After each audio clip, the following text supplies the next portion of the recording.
হ্যাঁ, আওয়ামী লীগ এমন একটি শক্তিশালী ঐতিহ্য শক্তিশালী দল, যেমন মনে করে একটা পড়ে থাকা খাম্বার মতো। পড়ে থাকা খাম্বা, এটা প্রখর রৌদ্র পড়তে পারে খাম্বার উপর, প্রচুর ঝড় তুফান, বৃষ্টি, শিলাবৃষ্টি, এমনকি রেনি সিজন বৃষ্টি, মানে মুষলধারে বৃষ্টি যেটা, সেটাও পড়তে পারে। এবং অনেকে বসে এটার মধ্যে গল্প করতে পারে, অনেক প্রেমিকেরা এই খাম্বার উপর বসে গল্প করতে পারে।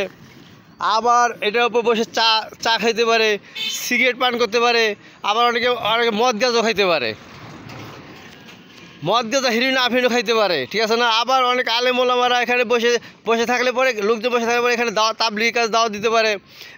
বুঝাইতে তাবলিগের দাওয়াতের কাজ আছে না, বুঝাইতে মুকামি গাছতে দাওয়াত বা বিরুনি গাছতে দাওয়াত দিতে পারে। যে আল্লাহ দিনের কাজে দাওয়াত দিল, ওখান থেকে উঠে এসে কেউ মসজিদে আসলো। আবার ওখানে আলেম ওলামারা নিজেরা বসে ওখানে আবার পরামর্শ করতে পারে যে কীভাবে দিনের কাজ করা যায়, বা দুই ইমাম সাহেব বসে গল্প করলো কি মাসলা সম্বন্ধে, বা এক আলেমে আরেক বন্ধু না, দুই বন্ধু আলোচনা করলো, চা খাইলো, সেটাও হতে পারে। আবার অনেক সময় পথি একটা থুতু ফেলাতে পারে। আবার অনেক সময় ঠান্ডা লাগছে, নাকে সর্দি পড়তে পারে খাম্বার উপরে। আবার মনে করেন যে একটা পিসি এটা চেন খুলে দ্বারা প্রস্রাব করে দিতে পারে, ঠিক আছে না।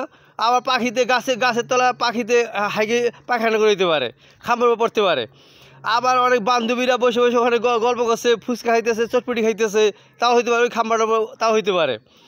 আবার পথিক ওখানে রেস্ট নিতে পারে, এই খাম্বারটার উপর রেস্ট নিতে পারে। এই খাম্বাটা আওয়ামী লীগ হয়েছে এরকম একটা ঐতিহ্য শক্তিশালী খাম্বার মতো, ঠিক আছে না। কিন্তু তারপরে তো বুঝতে হবে যে এটা ঐতিহ্য শক্তির খাম্বা, এটাই ঐতিহ্য শক্তিশালী, এটাই খাম্বা। এটি আবার রোদ্রে বৃষ্টিতে ভিজে কাদায় ভিজতে পারে, কাদায় গড়াগড়ি খাচ্ছে খাম্বাটায়, এমন হতে পারে। তবু এটা আওয়ামী লীগ, তবু এটা খাম্বা, তবু এটা আওয়ামী লীগই খাম্বা, ঠিক আছে না। আসসালামু আলাইকুম রহমতুল্লাহ।